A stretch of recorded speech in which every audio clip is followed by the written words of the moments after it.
مثلا آپ کے ہاتھ سے خون نکل رہا تھا، آپ نے اس ہاتھ کو اس ٹب میں پانی لینے کے لیے، مگ لینے کے لیے آپ کا ہاتھ اس ٹب میں وہ آپ کا ڈپ ہو گیا، تو بس پورا پانی نجس ہو گیا. نجاست کے گرتے ہی، نجاست کے ملتے ہی قلیل پانی فوراً نجس ہو جاتا ہے. صحیح، جب نجس ہو جائے گا تو کسی چیز کو پاک بھی نہیں کرے گا. اور میں مزید وضاحت کروں گی، جیسے ہم بعض لوگ عام طور پہ لاپرواہی کر جاتے ہیں نجاست طہارت کے مسائل میں، اور جبکہ یہ مسائل بہت اہم ہیں. یعنی ہمارے ائمہ اہل بیت نے شدت سے کہا ہے کہ نجاست طہارت کا خیال رکھو، اور بعض خواتین کوتاہی کر جاتے ہیں پیشاب کی نجاست میں، بچے پیشاب کر رہے ہیں یا اس کو پاک کرنے میں یا کپڑوں کو پاک کرنے میں. یہ بہت اہم مسائل ہے کہ اگر ہم ان پر توجہ نہیں دیں گے تو آگے ہمارے اگر کپڑے پاک نہیں، ہم نے سے بچوں کو پاک نہیں کیا اور بچوں کو اٹھا رہے ہیں، تو نماز ہمارا پھر آگے تمام احکامات وہ سب ہمارے ضائع ہو جائیں گے. یعنی نماز باطل ہو جائے گی اگر ہم نجس کپڑوں کو نہیں، نجاست طہارت کا خیال رکھ رہے، پیشاب گر رہا ہے یا قلیل پانی تھا اسی کو ہم نے نجس کیا. میں ساری وضاحت کروں گی. تو نجس کپڑوں سے نماز باطل ہوتی. ضروری ہے کہ ہم اپنے کپڑوں کو پاک رکھیں. ہاں اگر ہمیں پتہ نہیں تھا، علم نہیں تھا اور ہم نے غلطی سے ہو گیا تو پھر اور بات ہے. میں جان بوجھ کے جو بعض لوگ پرواہ نہیں کرتے ان کی بات کریں. صحیح، قلیل پانی کا نجاست گرتے ہی پانی نجس ہو جائے گا. لیکن کور یا جاری یا بارش کا پانی یا کنویں کا پانی، اس میں جب نجاست گرے گی تو جب تک اس پانی کا نجاست کی وجہ سے رنگ، بو یا ذائقہ تبدیل نہ ہو، یہ پانی نجس نہیں ہوگا.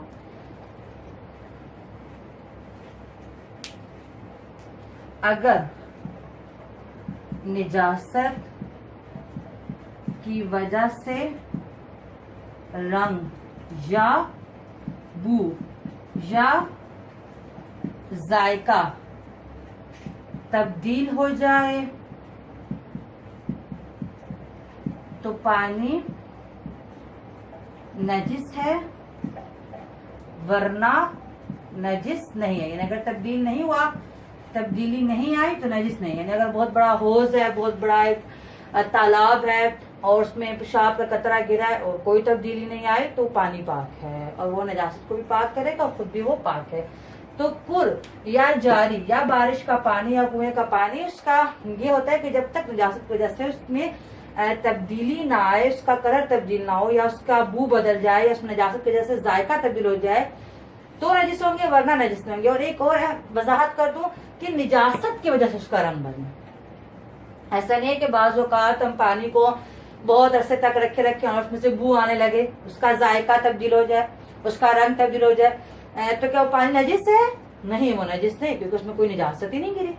نجاست کی وجہ سے اس کا رنگ نہیں بدلا ہے، نجاست کی وجہ سے اس کی بو نہیں بدلی ہے، نجاست کی وجہ سے اس کا ذائقہ تبدیل نہیں ہوا ہے. وہ تو ویسے ہی بہت عرصہ پڑے رہنے کی وجہ سے کسی اور سبب سے اس کا تبدیل ہوا ہے. تو اس میں اہم بات یہ ہے اس پانی میں تبدیلی کس کی وجہ سے آ رہی ہے؟ نجاست کی وجہ سے. نجاست کی وجہ سے اس کا رنگ یا بو یا ذائقہ تبدیل ہو جائے تو وہ نجس ہے، ورنہ نجس نہیں ہے. تو یہاں میں ایک اہم بات بتاتی چلوں، قلیل پانی سے اور پر پانی سے جب ہم پاک کرتے ہیں بچے کو یا کوئی بھی نجاست کو پاک کرتے ہیں، جیسے کہ میں نے آپ کو بتایا کہ قلیل پانی میں اگر ٹب میں پانی ہے اور میرا ہاتھ نجس ہے اور میں نے مگ اٹھانے کے لیے ٹب میں پانی جو ہے وہ ہاتھ کو اس طرح کیا، تو اگر میرا ہاتھ مگ کے ساتھ اندر گیا تو پانی پورا کیا ہو گیا؟ نجس ہو گیا. نجس ہو گیا کیونکہ قلیل پانی تھا، نجاست کے ملتے ہی نجس ہو گیا.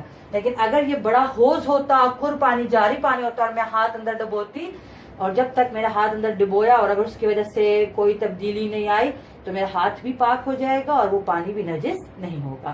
تو اگر ہم بچے کو واش کروا رہے ہیں، مثلا اسے پیشاب کیا ہے، ہم مگ سے پانی لے رہے ہیں، ڈال رہے ہیں بچے کے اوپر، تو ہمیں دیکھنا ہے کہ اس کی چھینٹیں دوبارہ ٹب میں نہ گریں. اگر اس کی چھینٹیں جو ہم اس کو واش کرواتے ٹب میں گری تو ٹب کا پانی نجس ہو جائے گا. صحیح. لیکن اگر ہم پر یا جاری پانی سے بچے کو دھو رہے ہیں تو یہ بات یاد رکھیں، قلیل پانی کی چھینٹیں نجس ہوتی ہیں اور پر یا جاری اور بارش کے پانی کی چھینٹیں پاک ہوتی ہیں.